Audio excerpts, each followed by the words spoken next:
पनमा सन के पातड़ी गौरी फूलबा कोना के लोढ़ती है। पनमा सन के पातड़ी गौरी फूलबा कोना के लोढ़ती है।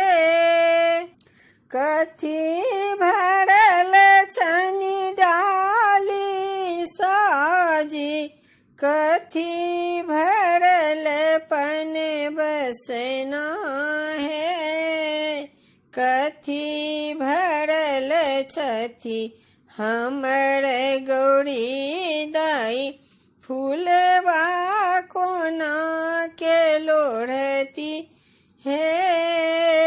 कथी भरल छथी हमर गौरी दाई फूलबा कोना के लोढ़ती है। फूल भरल छनी डाली साजी, पान भरल पन बसना है।